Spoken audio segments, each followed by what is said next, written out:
Or should we wait for a few more minutes, Bob? Let's wait until 4:03. 4:03? Well, Yeah, okay. When it turns to we don't 4:04. want to keep people too long. Yeah.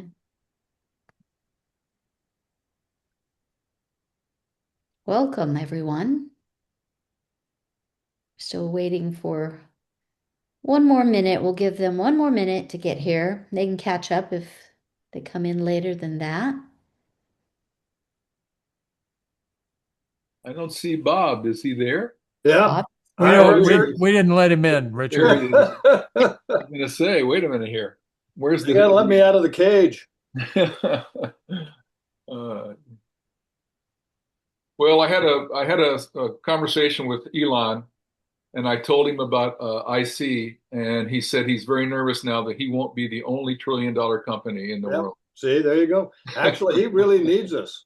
He does need us for Yeah, Twitter, for his Twitter account, business, and everything else. So, I, I, so I good. didn't see Elon, but one of my companies that does immersive video saw Elon on Saturday in their Austin facility because they had a launch party for their IPO, and they flew him out on their SpaceX 757, and they did the projection video system. And I took a tour of the factory at SpaceX on Saturday, oh but the wow. factory in Hawthorne where my son works. Yeah. So I didn't see Elon. He avoided me. He's afraid I'm going to solicit him for investment. But he does have a reputation for being able to party quite well. So I'm sure that was quite a party in Austin, Yeah. Texas. But He's So that, and he's good at having kids with lots of different women. that too. well, Yeah, variety is the spice of life, Richard. So I guess. I think you better live in Utah if you decide that. yeah. Well, we've changed the minute here. We're at 4:05. So I'm going to welcome everyone. I'm so excited for you to see this. My name is Kelly Marino. I'm the VP of Marketing and your hostess. Today, you're going to be hearing from our CEO, Bob DeConing, and our founder and head of research, Tom Loker. The presentation is going to begin with a demonstration of how OneTrueU creates your true private and sovereign identity so that you can just kind of start to begin to understand what it is we're beginning and starting with and what we're doing. At the end of this and during, if you have any questions, please put them in the chat. And then towards the end, we'll bring them back up and we'll be having some questions and answers. So with all that, if everyone's ready, let's begin the presentation with our demo.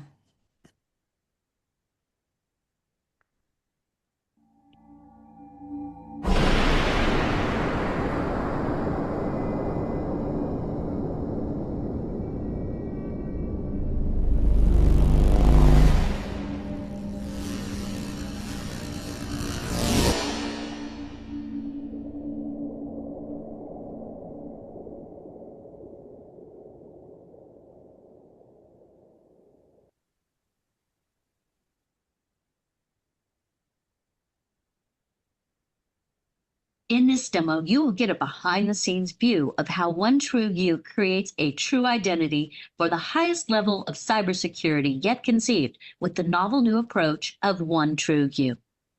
Today, you'll be seeing things that normally you would not see, but this demo will show one aspect of how OneTrueU creates the key component, the confidence index.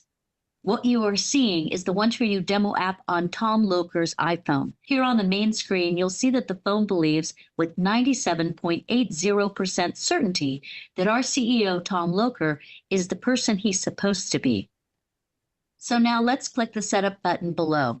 When you initially set up your OneTrueU application, you are asked to enter a personal passphrase. You'll also make a voice recording, which will be used to identify your voice pattern. OneTrueU has a uniquely dynamic way of looking at your voice in order to understand that it is your voice, making it very difficult for any system to fake because OneTrueU is dynamic as you are alive and in a state of constant change. Here, you'll also enter a password and you'll provide a face recognition biometric ID. Then you'll enter a minimum confidence index. For example, here it's set at 94%, which means If the confidence index drops below 94%, your OneTrueU app will check something about you and make sure that you are still you. In this case, you'll see it chose to use a face recognition. Now you see it pop up and take the picture.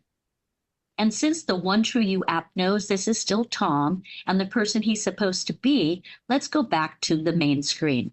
Here we are with 97.66% confidence that this is Tom Loker. Taking a deeper look, we find the CI is actually determined by many metrics. Here we see a few of the metrics like a facial scan, which in the end game won't be used very much, but today we use it because it's already built into the iPhone.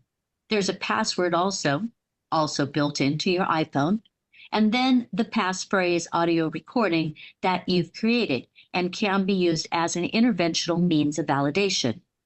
We also have a GPS signal, but because Tom has not been moving around, it's not using the GPS location metric. And here we have audio. Right now, Tom's audio is determining with 40.48% validity or weighting into the calculation that this is in fact Tom Loker. This number will go up and go down because it is dynamic, and as with most of the metrics, they will deteriorate over time.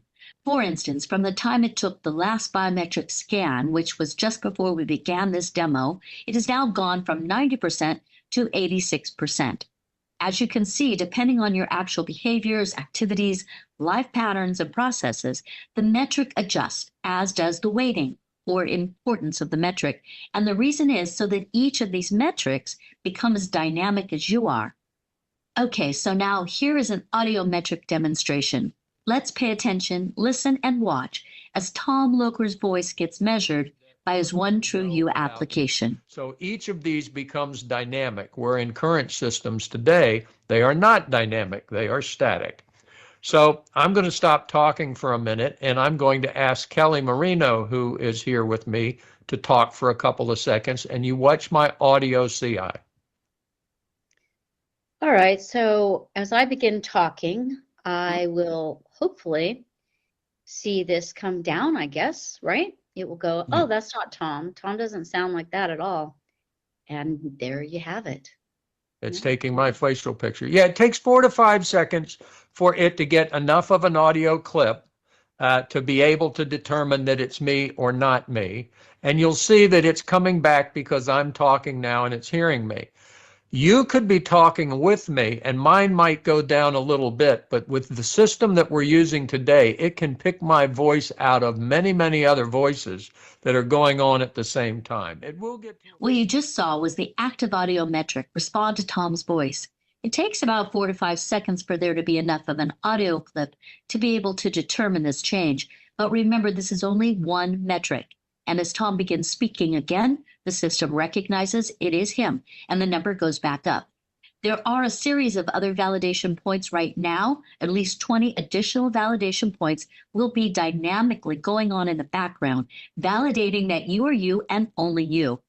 So there it is. That is how OneTrueU makes sure that you are the one true you. And just in case you were wondering, this is your data. In fact, when it's gathered to your phone, it is encrypted to your OneTrueU signature, meaning no one else can see that data unless it's you opening the phone using the phone. OneTrueU pays attention to you, to the level of confidence that you are you and the one person that is supposed to be using your phone, making your identity secure and true. So when you send your CI to another person or business who is also a OneTrueU user, they can be completely confident in your unadulterated true identity. In effect, you are you and only you.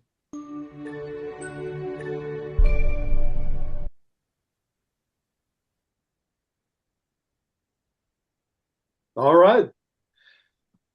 So we played this demo to give you a visual frame of reference of our software application called OneTrueU prior to discussing it throughout our presentation.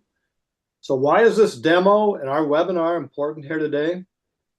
On June 11th, just 1 week ago, the FBI reported that $21 billion in fraud losses last year were due to AI-generated deepfakes, synthetic identities, and large language model-powered phishing attacks that scaled faster than current enterprise legacy controls could respond. When AI agents initiate transactions autonomously, conventional fraud controls built to verify humans don't apply. We are here today to demonstrate that IC Corp, with our individually centric, patent pending cybersecurity architecture, can stop these fraud losses, oftentimes within milliseconds, unlike today's conventional software companies. So Tom Loker's third demo today, you're going to see in about 40 minutes, will show you how we can prevent these fraud attacks from threatening and impacting you. So good afternoon, everybody. My name is Bob DeConing. We're excited to cover 3 different topics this afternoon. First, I'll cover a PowerPoint presentation on the IC Corp opportunity. That'll take roughly 20 to 25 minutes. Next, my partner, Tom Loker, chairman and founder of IC Corp, will cover 2 different product and videos. That too will take about 20 minutes. And then we should have, 10 or 15 minutes for questions and answers at the very end. But before I jump into the PowerPoint slides, I would like to introduce you to our company, Individual Centricity Corporation. We're going to refer to it as IC Corp, where identity theft, fraud, and deepfakes end here. Along with us, we live in a world more connected than ever before. A world where communication is instant, commerce is global, and identities are uncertain. Behind computer and phone screens, behind profiles, behind messages, we don't always know who we are really dealing with. And that uncertainty has created opportunity. An opportunity for fraud, opportunity for corruption, for theft, exploitation, for deepfakes, and for predators, which we'll talk about, who hide in plain sight. Like many of you, I'm a parent and a grandparent, and someone who has watched with growing concern the level of exploitation happening in our digital world. I know my grandchildren will be online every day, gaming, connecting, learning, living their lives. And like millions of families, we are trusting a system that fundamentally cannot guarantee anymore who is on the other side. And that's just not acceptable anymore. For most of my career, my focus was on building successful companies, building strong teams, and measuring success by revenue. But this mission is very different. At IC Corp, we are standing at the edge of something far greater than business success. Because of today's internet, we have the opportunity to solve one of the most critical problems of our time: identity. Not usernames, not passwords, but true verified identity in every digital interaction. Through our innovations today, you're going to hear about our ICFA architecture with active inference and our OneTrueU software application. We have developed the first solutions capable of confidently and accurately identifying all parties in a communication, not partially, not probabilistically, but with certainty. And with that, I'd like to do is then turn to the agenda, and I don't see it come up. There we go. All right, so let's talk about the agenda here over the next 20 minutes. Let me get the screen up here.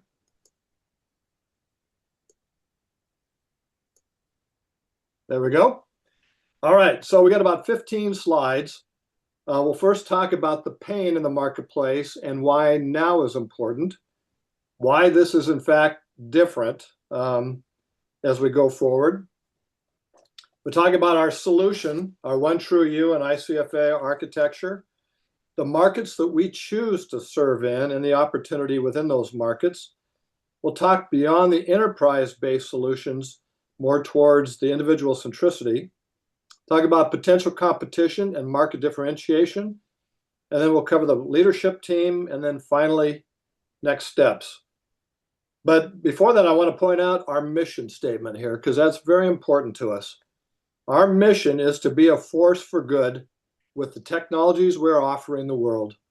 And what you're going to hear oftentimes here is that it's more than just the core mission, but also to cover the child safety crises as an opportunity for us as well. So I'd like to talk next about, so with so many established cybersecurity companies, why are we still having so many severe and costly data breach issues? Worldwide, it's estimated that there's close to $200 billion a year that's spent. And below, you see down below the 3 to 5 vertical markets that we choose to serve in. We can get into streaming and subscriptions and retail and hospitality and aviation, and those are available to us. There are a lot of industries that are experiencing a pain out there, but there's just one broken system. And so what we're going to do is focus first on the fintech or financial services market, because there's so much fraud and so many compliance issues there with the banks and credit unions and brokerage services and wealth management. It's right for us to be able to take advantage of that vertical market. But we're going to establish a beachhead first and foremost in the social media segment there, where again, our children are at risk, going back to being mission-based. So for our youth and our teens, even our senior citizens and the scams that they face, we're all at risk. And the issues with gaming platforms and those issues are going on. We'll talk in a little more detail. There's going to be growing legislation out there that we're going to be seeing. In the media, you see that Google and Meta and Facebook and all of their lawsuits. Mark Zuckerberg had a $375 million lawsuit in LA that was lost recently that he's appealing. Adam Mosseri, the CEO of Instagram, he's being pursued by the Attorney General in New Mexico, and that's just getting started. However, the key here is that we're not selling all markets at once. We are building one trust engine deployable across many markets. One core trust engine, multiple vertical deployments. So let's talk about the fact that the world is under attack. Look at the numbers. So there's $10.5 trillion in annual cost for cybercrime in 2025, according to Cybercrime magazine. There were 94 million records leaked in just the second quarter of 2025 alone, and you know that's gone up since then. A 3,000% rise in deepfake fraud since 2023, and again, deepfakes have gone up since then.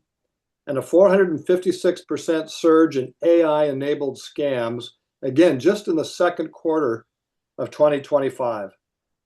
So we know what's happening out there. We see the deepfakes destroying trust in video and audio and images. And children are being targeted by predators hiding behind fake identities. So who's really paying the price here? Well, we know it's the families wiped out by identity theft they never saw coming, or businesses bleeding millions of dollars to fraud they can't stop. Seniors losing life savings in their AI-powered scams that are out there. And again, our children being exploited by predators on the platforms. We know they're out there. So for Meta and Instagram and Google and Facebook, we believe we have their solution with our technologies. They just don't know about us yet. So to be more specific, in addition to our corporate mission, we need to also be protecting our youth and our teens. And fortunately, we have their solutions. So we are on that bigger mission we talked about. In the US alone, there were 546,000 children were targeted by online predators in 2024. There were 1.4 million online enticement reports in 2025 and 440,000 reports of AI-enabled exploitation in 2025. Over a 6,000% spike. So this is largely an identity problem, and enterprise-centric companies either can't or won't solve this problem. So for IC Corp, this isn't just enterprise software, it's infrastructure for a safer internet. In other words, we are reweaving the fabric of the internet. So as parents and grandparents, we have a moral imperative and mandate to bring our one true you solution to the world. So the funding that we're seeking now, we can do it with 3 to 4 months worth of software development. We're going to plan on filing another 10 to 12 additional provisional patents above and beyond the foundational patent that we have. And the business development and marketing monies would be spent towards what we call lightning strikes and brand awareness.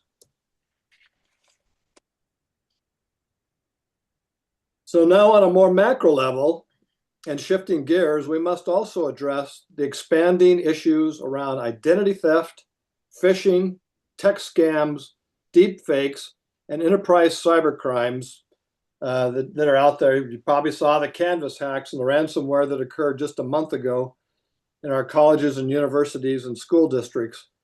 So you have a right to be skeptical. So why are we different?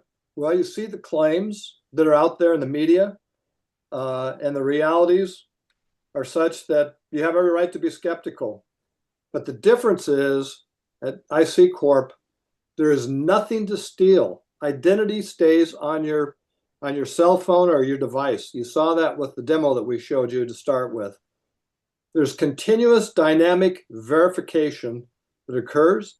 Threats are caught and stopped in milliseconds, and you're going to see that with Tom Loker's demo coming up. There's no codes to type. It's invisible to the user, and it's a ground-up rethink to the architecture. So we're not asking you to believe our claims. We're asking you to see our cybersecurity architecture.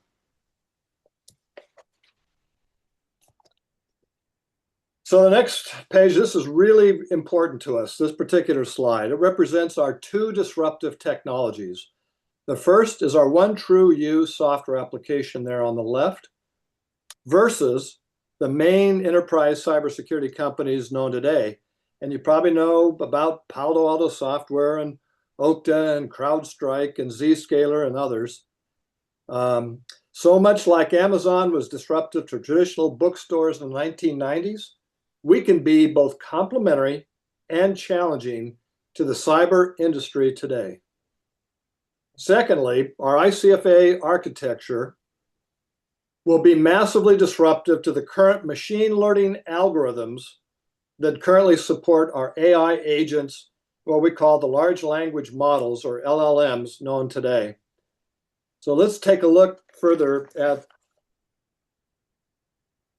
what that means. And so why now? We talk about the perfect storm that exists out there. There's 4 different categories here on this. Clearly, what we are witnessing is that data integrity and cyber-related crimes are not going away. They're only growing exponentially.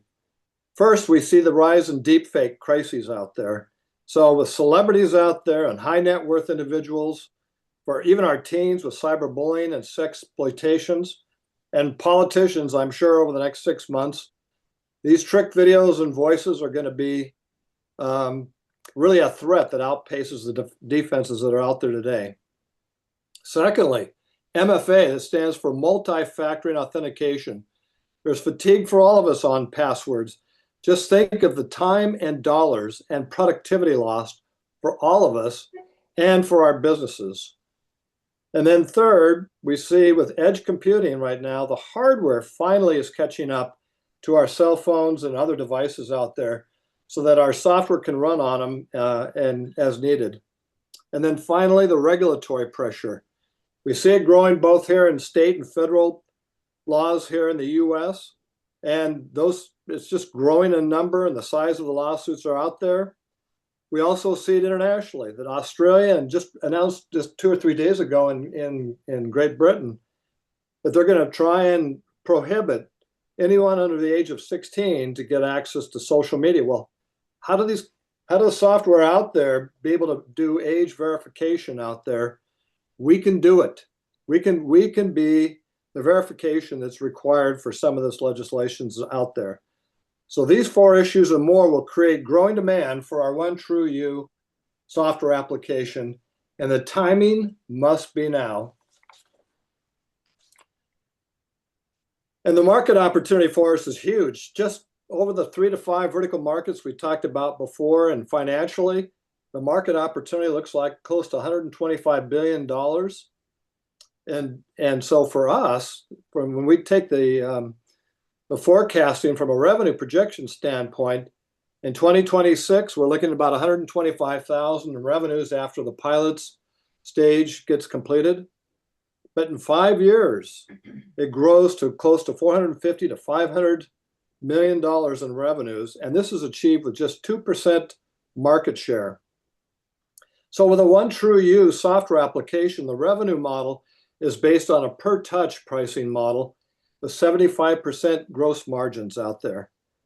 But perhaps the real financial opportunity, not fully reflected in these numbers, could be from licensing, royalties, partnerships, and private label opportunities from the ICFA architecture out there.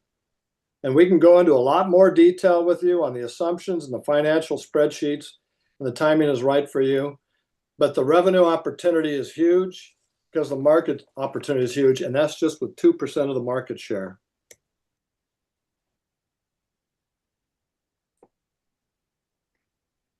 Trying to get to the next slide here.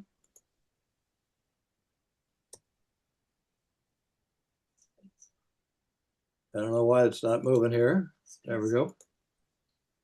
All right, so as for our competition, it is simple. We don't compete directly with current cybersecurity companies. Why? Because we're individually centric versus being enterprise centric. You see all the capabilities that are required in the marketplace today on the left?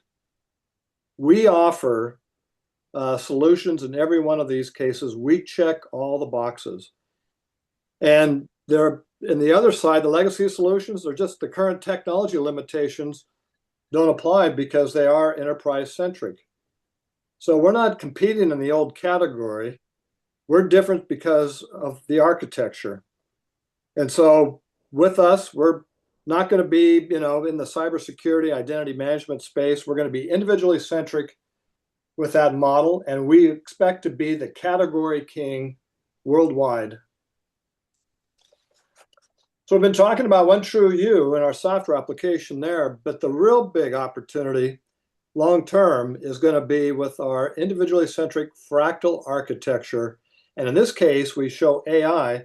That's not for artificial intelligence. It stands for active inference.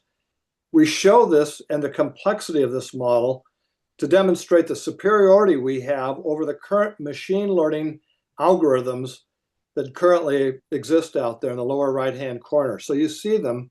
There's 7 or 8 of them out there. They're the most common that exist out there. And this maze that you see here depicts symbolically just how exciting our position is in the marketplace and how very strategic it is for us related to the time to solution and the energy efficiency that we can achieve in the marketplace. It is this architecture that is foundational to the OneTrueU software application that makes us even more unique in the marketplace and expands the opportunity we have both in terms of additional revenue opportunities and the like. And that's what really gets us excited for the next 2 to 3 years. So I'd like to also now showcase the leadership team in place. What we see here, plus a few others, not on the screen, are 200 plus years of senior executive experience and success. In addition, we recently brought on a very senior financial executive, Jerry Adams, out of the Seattle area. And as you know, many investors actually like to invest in the management team first and foremost, and the product technology second. The bottom line, we know how to exponentially grow and scale companies and create liquidity events for our shareholders. So in just a moment, we're going to show you 2 short demonstrations and videos of ICFA and our OneTrueU software in action further.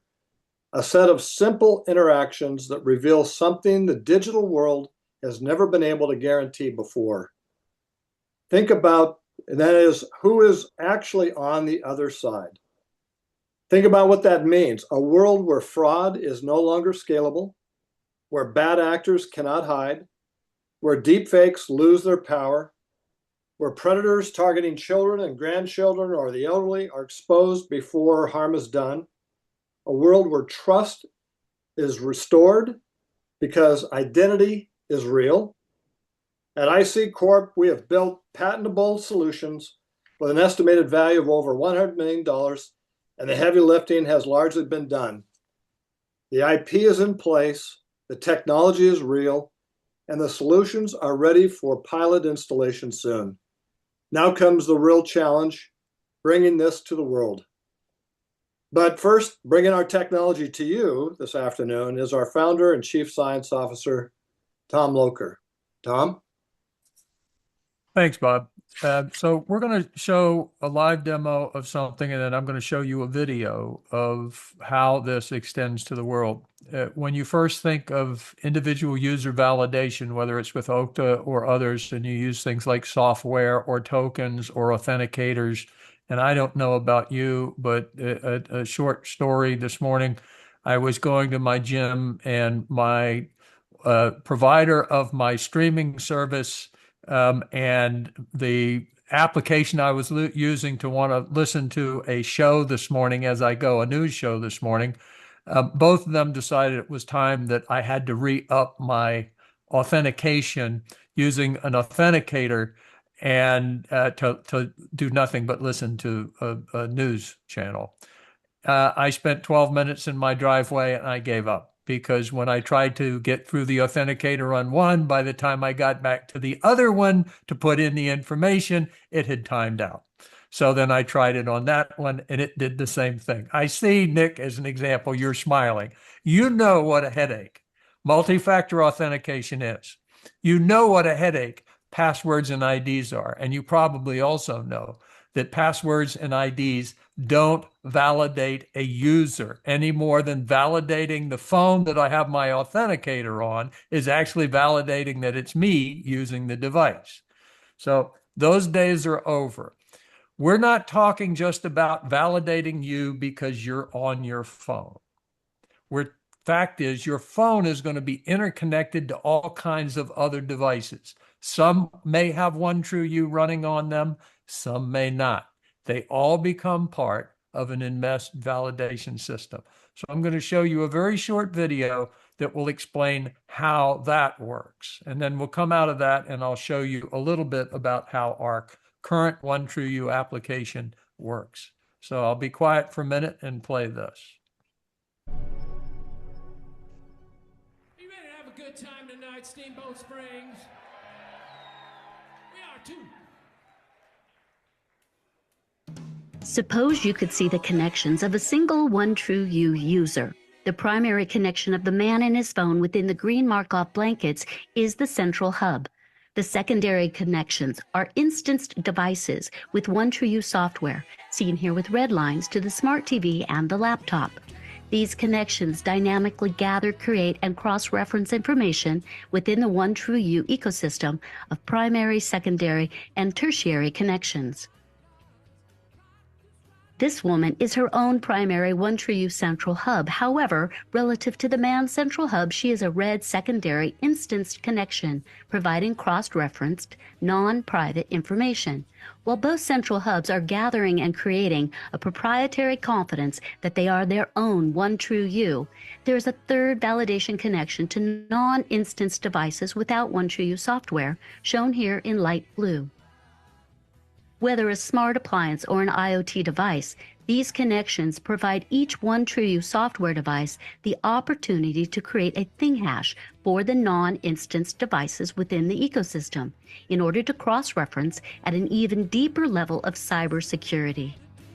While the connections shown here are simplified in order to communicate the concepts employed by OneTrueU, the real-life version remains simple, scalable, and the most sophisticated true-to-life security the world has ever seen that provides autonomy and sovereignty to the OneTrueU user.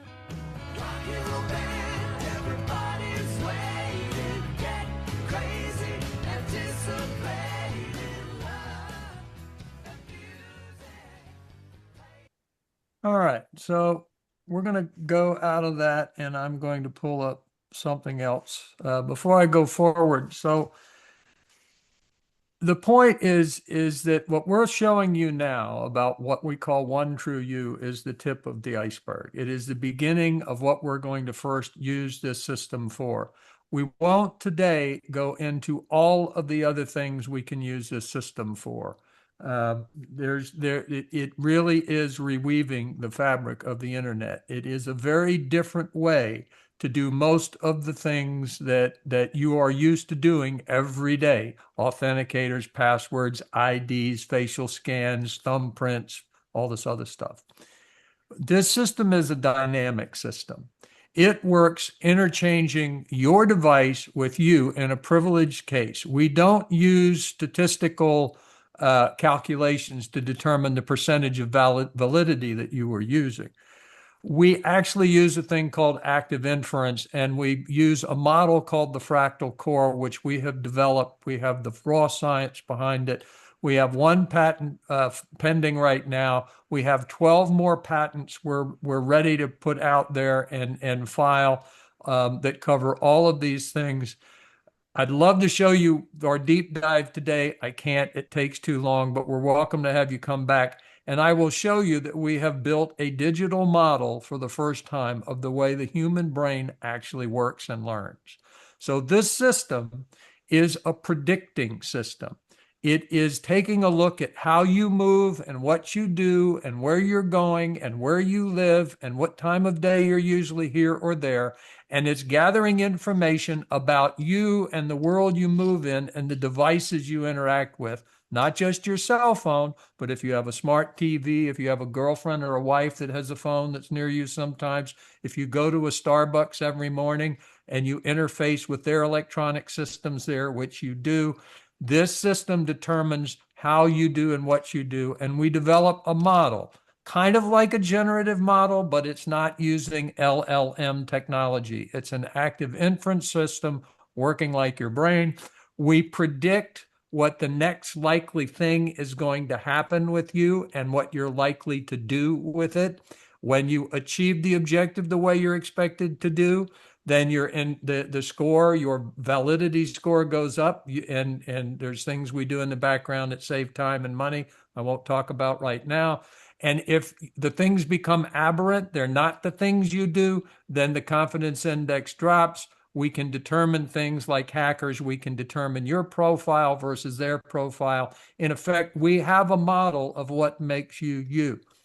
Two things to reinforce. Bob said it earlier. I'm going to say it now. None of your information ever leaves your device. That's the first thing you should pay attention to. I'll say it a second time. Your personal information never has to leave your device again for you to be validated that you're the person you're supposed to be trying to connect to me in whatever way you're doing so. That's one. Two, this is going to be a little more shocking for the technically enabled. We never save any of your personal information in the processing of this. We don't need to store your data. We store the recipe. We don't store the meal. If I wanted to make beef bourguignon, I need a good piece of beef and I need a good Burgundy wine. If I don't have the Burgundy wine, I can't make beef bourguignon. If I don't have access to something you should normally be connected to and all the other things about you, I cannot rebuild you. I cannot fake you. It cannot make you. And it's not one thing I'm measuring at any point in time. It's literally dozens to hundreds to thousands, depending upon how you want to calculate it. We build a hierarchical structure of all these things you interface with. We store very little data. We never store more than 310 bytes of data. Other systems are up at tens of kilobytes to hundreds of kilobytes to megabytes of data. We don't store that much. We keep a dynamic, effective method to know who you are and what you are. Now, I'm going to give you a live example of this. Now, the data is not live. I have 60 different cell phone data stores that have, it's about 60 gigabytes of data of people that have had their cell phones. We've recorded all the sensors in the phone and things like GPS and voice and other things that they've done during the day. I'm not going to go through that. We can do that in a deep dive. I've got a series of worker models up here. that I can do. And I've got each one of these has a unique signature, a unique look, a unique CI, a unique way they operate the phone. I'm going to choose Bob Williams. I've got a various number of places that I can be in terms of, I've got a public Wi-Fi, which is the simplest, which is the phone, the prime device that's connected to me, or in this case, Bob Williams. He's getting a cup of coffee at Starbucks and they have a router and he's connected it before. So there's really only one other thing other than him there to validate him. We can pick up that validation and use that to increase the validity of knowing Bob is Bob. But I'm not going to use this for now. I'm going to go up and show you another thing. So we have transit being in a car. That's even simpler. If you have a car with a connection, the only thing you're connecting to is the car. Again, secondary validation. If your wife is riding in the car, her phone then connects to you as well. I'm going to go here and use a smart corporation. You're sitting in a corporate office and you've got in your corporate office a router. That's not a OneTrueU device. You have a coffee maker that may or may not have OneTrueU on it. It's so small it'll fit on a DSP chip in anything. We have a smart light source, a light switch system in the company that's also connecting to your phone because it's part of the digital infrastructure. Printer down the hall, a security camera. You might have a tablet, a Microsoft Surface, or an Apple iPad on the table. And then you have a laptop that you're typically using in your office, or maybe a desktop as well. All of these things are things you can interface with, your device interfaces with. Not only can they validate you, you can validate that they are the device they're supposed to be in both ways. We're going to look at a couple of measures, and then I'm going to set up for an attack. I'm going to use a random access Trojan, one of the more insidious kinds of attacks that you can do. We can simulate physical theft. We can simulate what's called biometric replays. We can do shoulder surfing, physical coercion, something else we can detect. So we can simulate these things and show how we can protect against them. For brevity, we're really just going to do the remote access. Then what I'm going to do is show you how fast this learns the system. Right at this point in time, the system really doesn't know anything. These numbers are just from the last instance coming up. They're not really there at this point. They'll start fresh again. But up here is a data store. And in the case of a legacy system that's out there, the ones that we've already know about, the Oktas and the CrowdStrikes and all these other things, they can go and find a hacker. The average time it takes to find a hacker in some of these companies has taken up to 6 months. Typically, it's 242 days a hacker has been penetrating an environment before the data is stolen. And then they're in there for days and hours before. And I'll just give you an example of how many records can get stolen. And I'm going to show you how fast we can block the same thing just by seeing a decline by a hacker becoming present. So right now I'm just going to activate it. I have not activated an attack. This is just Bob Williams. We're going to start and it's going to drop down and very quickly it's learning Bob Williams. This is happening in milliseconds. The demo we were doing the last time you might have seen it was under our old mechanism. It took 4 to 5 seconds. Now it takes milliseconds. Within milliseconds, we know that you are the person you're supposed to be. And in this case, we're 90 to 80 to 90% confident, depending upon what you're doing. You see, we're looking at GPS signal, where you're located spatially, and we're comparing where you're spatially located with the time of day. Are you normally here? Is this normally where you are at this time of day? If you're doing something different, it doesn't mean you're not you, and it doesn't mean we don't adapt for it. So we can tell where you are, what you are, and increase your confidence level or lower it based on things you may be doing.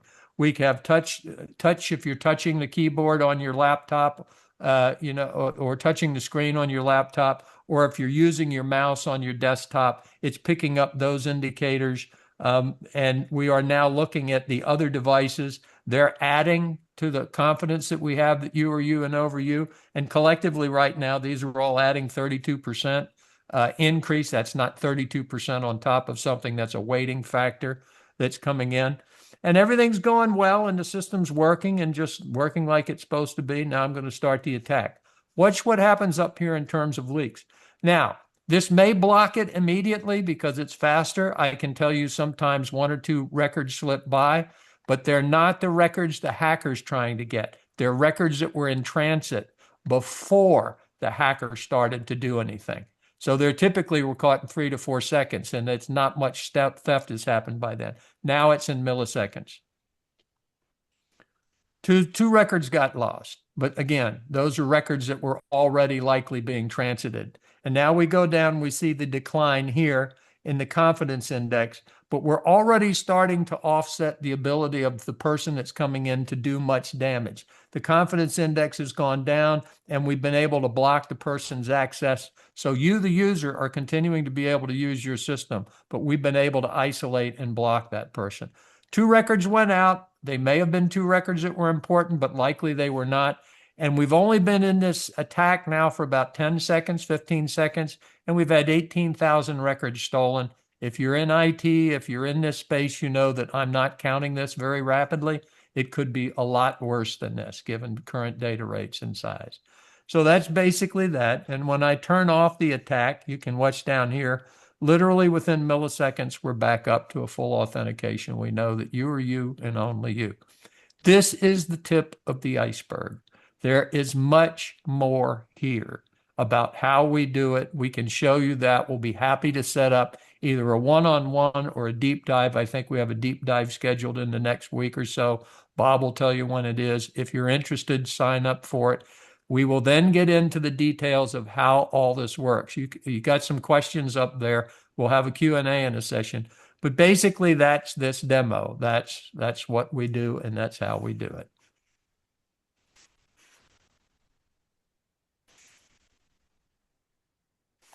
So Okay. Bob, it's back to you. Yep.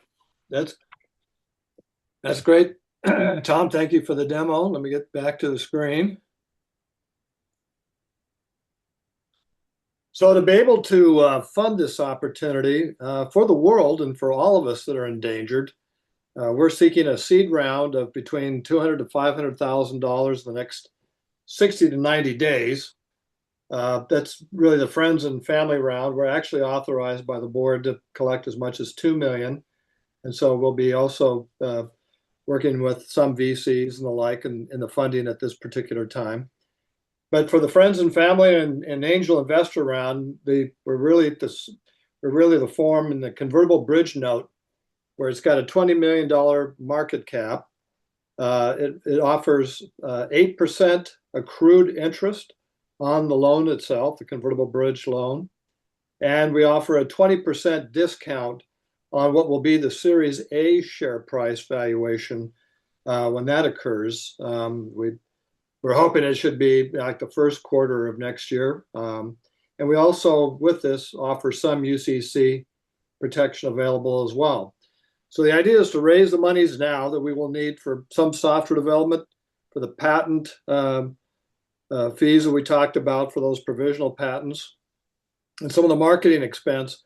But once we get through the pilots and we finish off some of the patent piece, the milestones and the benchmarks we'll need to achieve the next 6 months, we'll then seek the Series A round of 5 to 10 million at that point. So we're looking to fund this opportunity in such a big way that we can take this thing out. As Tom said, we're just touching the tip of the iceberg here. So the next steps after today, we'd schedule a deep dive, and I'll talk about that in a minute. We'd go into much more technical detail, and Tom can show you the cognition lab of the fractal core system that we have here and the digital brain process that we go through.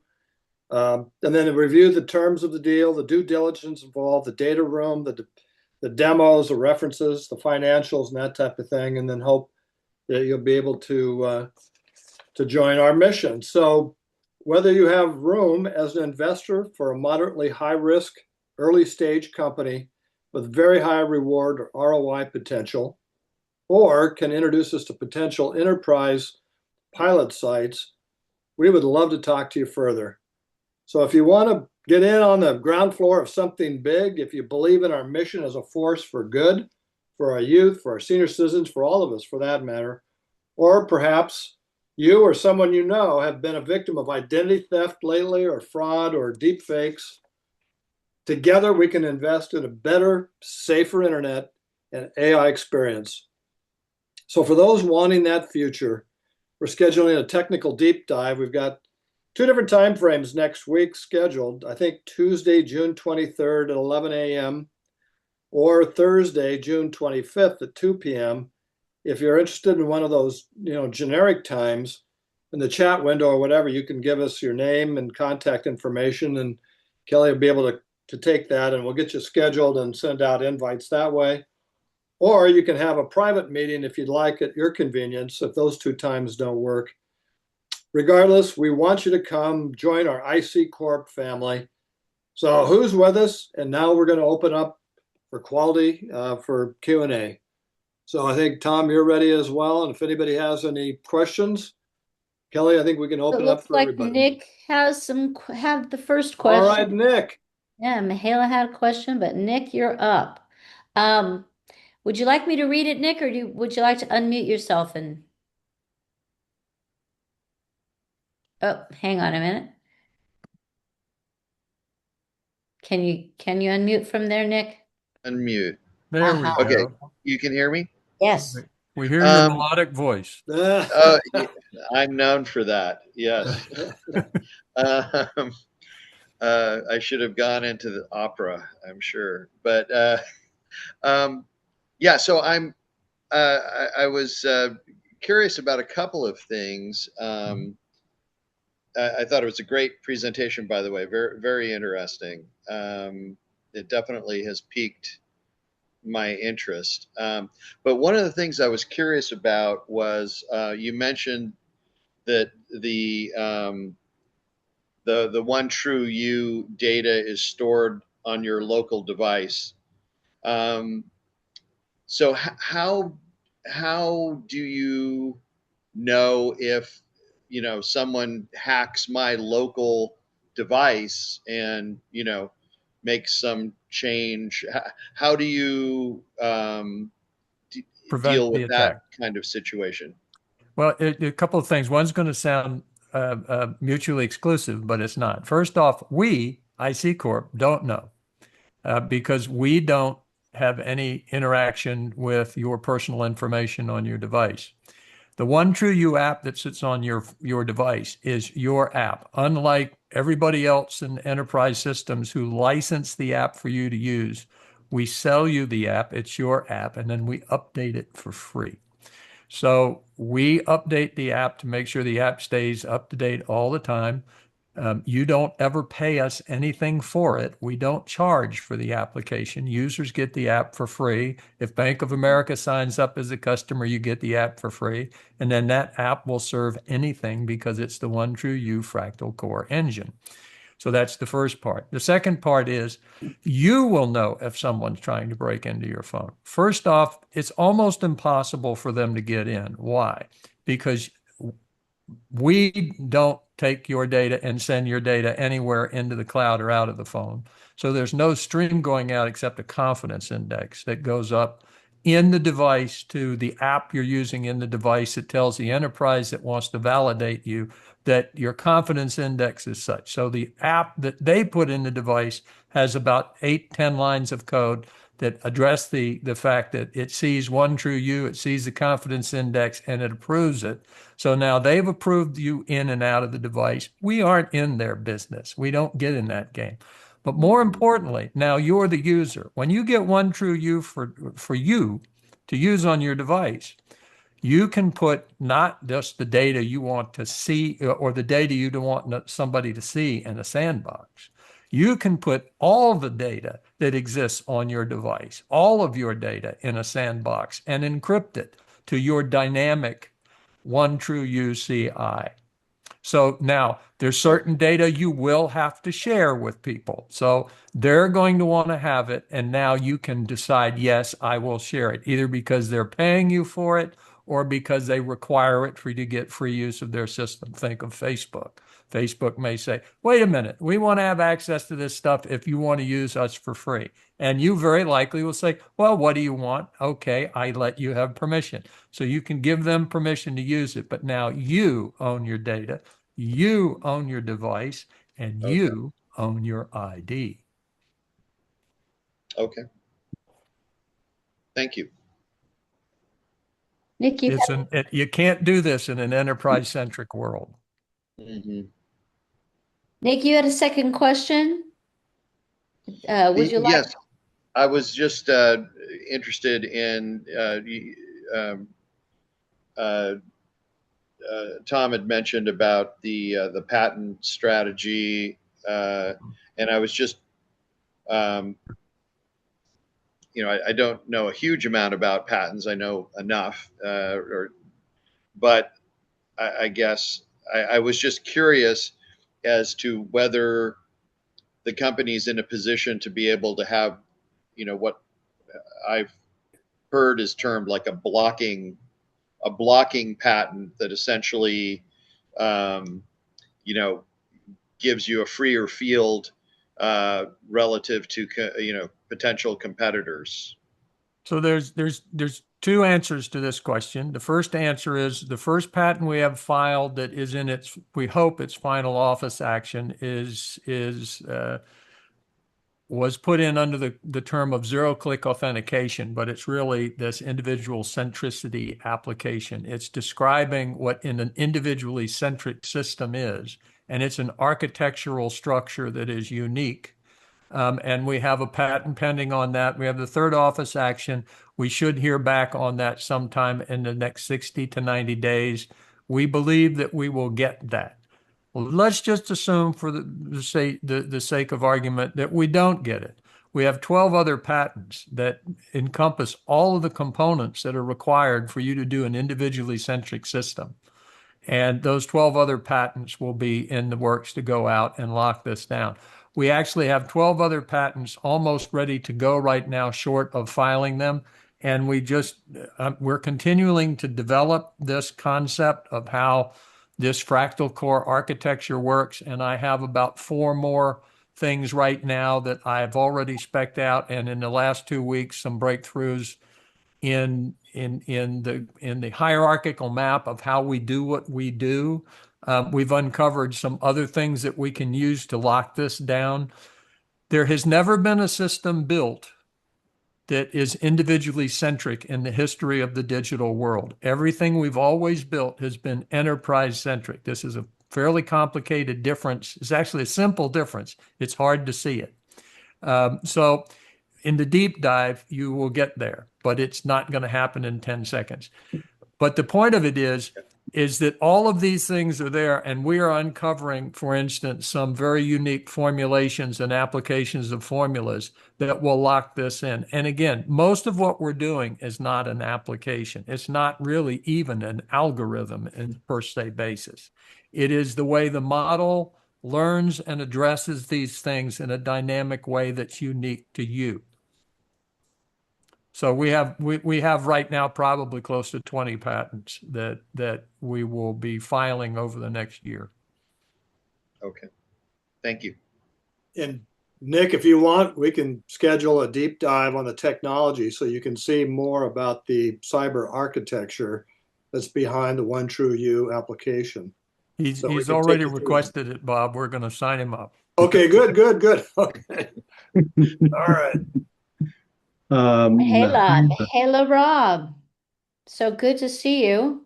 Would you like to? Yes, Yeah, come on. Ask your question. yes, I would like to hear the strategy about users adoption because I heard something about the Bank of America but how do you get to end users? And it was not clear to me who is paying because the There's app is there's free, right? Yeah. So there's two parallel strategies that we have to accomplish. One is we have to go after individual users since this is free. And by the way, Nick, I didn't bring it up. One of the things we can do is attach a password keeper that people will then get a subscription to a password keeper for $2 a month, which is the going rate, but it gives them a frictionless existence. So with the password keeper, they don't have to manage their passwords. They just log in and use the system. They don't log in, they just use the system. They go to log into B of A if they don't, or not, if B of A is not using the system, takes care of the password and the ID automatically. So that takes care of that. So it simplifies the whole thing and gives a frictionless existence. And then, of course, the innate security, we think that's free. And then the password keeper at $2 will sell some of that. It's not the big part of where we're going. So there's that piece. So, but on the individual user side, we want to get as many individual users to download the thing for free as possible. That's low-hanging fruit. We go after it. The other is to go after both POC customers and get people up, and then go out and start to line up customers that want to get better security and validation. So we're going to go after Bank of America. We're going to go after healthcare organizations. We're going to go after pilots associations and some of the top people that do pilot management systems. Any place that there's a high security and a high need to know the person I'm talking to is the person I expect him to be. And when we go after those things, one thing to note there is for a company to get this system and use it, they don't have a huge multi-million dollar upfront where they got to buy servers and all this other stuff and all this infrastructure. All they have to do is insert a few lines of code. That's their expense in whatever app they have on the phone, or if they use a browser interface to address the OneTrueU app on your phone. And then they pay us every time they touch a piece of your data. And that payment rate ranges from a top rate of 2.5 cents per touch per data point down to a low of well under a half a cent. Okay. So there's almost no cost for a company to take it on, and it's not rip and replace. I can keep using Okta and everything I use today, and I can start using OneTrueU right beside it, and I can make the choice to keep up spending 150, 160, 180 million a year in infrastructure costs to maintain it, or I can go to OneTrueU and spend on average somewhere between 9 and 13 million for the same service, and that service works. Mm-hmm. So that's our marketing plan is that. And I don't know, Kelly, if you want to add to that, because you're the VP of marketing, if there's Yeah. anything you want to bring to the table, but we're going to go after a bi-directional approach. Yes, you answered it brilliantly. So, Mahala, does that answer your question, or do you have another? Yes, to both. Thank you. I got a follow-up to that. That actually is kind of along the lines of the last question, if that's all right. I didn't Sure. type it, but Mhm. just one, since I've been in a couple of these, I just wanted to get an update on product development. You know, where are you? What do you foresee as, let's say, the point in which you could execute a pilot or a POC currently? We're still, I say we're still in the 2 to 3 weeks away of getting the final version of this thing ready to go to the POC. When you first talked to us, we were a couple of weeks away then, and we still are. The difference is we were a couple of weeks away with a system that wasn't fully integrated to the Fractal core and the brain engine, which I think, Richard, you've had a chance to see. You guys have not, other ones have not seen it. Like I'm saying, this works just like your brain does. And when you see it, you'll be astounded at what it does. But we now have that to the point where we have it almost 100% bulletproof, and we're going to roll that into what we do in the POC. We get some benefits from it. And I now have 32 PhDs in the consciousness group that we're working with on human consciousness and some of the concepts that we're pushing over there, which oddly enough, give us a groundwork to work with people to test and prove they work in human consciousness, which is really the back end of what we're doing here. But they don't hear how to apply it. There's none of that is being disclosed. So they don't learn really how to do what we're doing. They're thinking of it from the theoretical point. And we now have 4 people that have been working for the last month, validating our algorithms, validating our math, that the math works. And in fact, we've had a couple of people argue with our math, and over the days of torturous back and forth, they've come back and agreed with it. So we've broken a couple of doors open in consciousness, and possibly we'll be getting some PR around that fairly soon. Would there be any impediments to development pending your seed funding round? In other words, is there any connectivity that to be concerned about? No connectivity issues related to it. The biggest issue we have now is most of the development is being done right now, as you know, by me. We've had a couple other people working on the system, but we really need to get some funding. I need 2 developers to get this thing over the hump. I can continue working on the back-end engine, but when it comes to developing the application, we can get a desktop version done. I'm working on one now, similar to what you saw. It won't have the same interface. I can get that done, ready to deploy for some of these early POC customers to get the data. But we've got to get a couple of developers to get the iPhone and the Android version up and running. So that's really the gating factor right now for really running into the POC category is just really 2 developers. Okay, and then one last connection. If you don't have the patent, but you have POC capable delivery, would you still go out without the patent to do a pilot? Absolutely, because they're not going to be able to. Remember, we are storing the recipe, not the meal. Right. They can't do anything with the recipe, number one. And two, if they deduce the recipe is specific to Richard Lamb. It's not the same recipe for Nick. It's not the same recipe for John. It's not the same recipe for Kelly. So it's like if we used to say in the healthcare business, if you've seen one doctor's office, you've seen one doctor's office, because none of them work the same way. And you don't work the same way Nick does. Nick doesn't work the way John is. So I never say somebody couldn't come in and figure a way to get in. I just will never say it. I will say it is probably this quantum computing is not going to solve it. In fact, we aren't a quantum computing company, and I would never say we are, but we are incorporating the understanding of the quantum universe into what we're doing. When you do the deep dive, we can go into some of that. Yeah. It's the interface between the quantum and the physical world that is the core to how most systems work. And we've mathematically shown how it happens in the consciousness side, and we're leveraging that over here. Okay. Question with regards from Nick about when we get the 2 developers onboarded, how long to complete a POC? A week to 2 weeks. Yeah. And so that we have a number of people ready to implement. So we're just waiting for the actual development to be complete. Yeah. So we do have pilots identified, some under contract. And so once the software is done, we can install it immediately. Again, at no cost to the pilot, no hardware cost up front or expense up front for either the company or the users. So there's no barriers, in that regard. And Richard, back to your question too, one of the barriers to entry is, based on what Tom just explained, there's no way to be able to reverse engineer this and try and steal the intellectual property based on that. There's just nothing to steal in that regard. So the patents protect us, but the way the software is architected, it protects us too. Mihaela has another question. It's a very good question. It is. How computationally intensive is it on the user's device?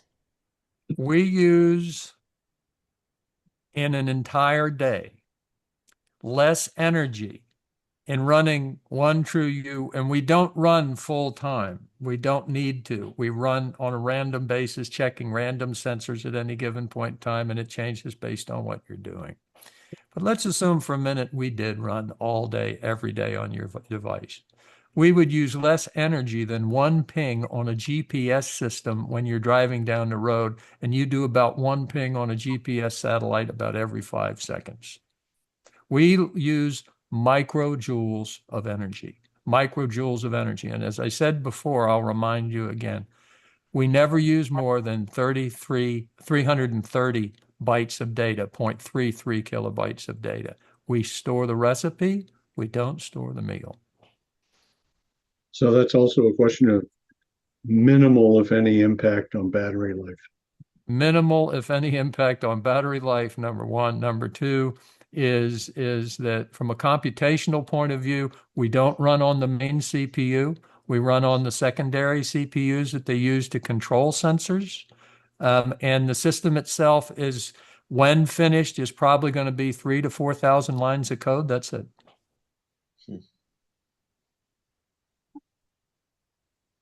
All right. We can put it on IoT devices. We could put it on a Snapdragon chip and have it innate in the chip, running on the chip itself. So follow up, if you have questions, we can also cover it in a technical deep dive. Like I said, if you can, let us know your email address or raise your hand.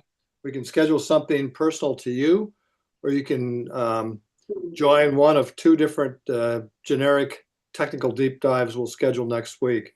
And we'd love to be able to tell our story in more detail for you. So Nick, are we going to get back to Nick or? Yep. Yep, if he's got more questions, we can. Otherwise, I mean, scheduling the deep dive? oh yeah, Yep. Nick, Yeah. you just tell us what you want to do, either a personal one or either on Tuesday or Thursday of next week. We can get that scheduled too. Oh, I don't think I need a one-on-one. I'm happy to do in either of the slots Right. that Okay. you've got. I have your contact information. Yeah, Nick, I'll reach out to you. So Okay, great. Thanks, Bob. Hey, actually, Bob or Tom, could you guys send me a profile of the kind of developing skills you're looking for? I'd like to run it by Pierce and see if he has any ideas about where there might be some expertise Sure. that we could go chasing. Absolutely, we'll do Yeah. that. yeah, that's easy. We can do that. Yeah, One on the Android and one on the iOS side. right. Right. And hopefully if we can find somebody that has started to look at the concept of active inference, which is now becoming a buzzword, but it's the guy that invented it is a guy named Carl Friston, who's a friend of mine, and I've been working with him for now 3 or 4 years. And that is a massive shift in terms of how to process information, and people are only now starting to understand it. And Tom, would there be any well, specific targets where that type of expertise you would find it?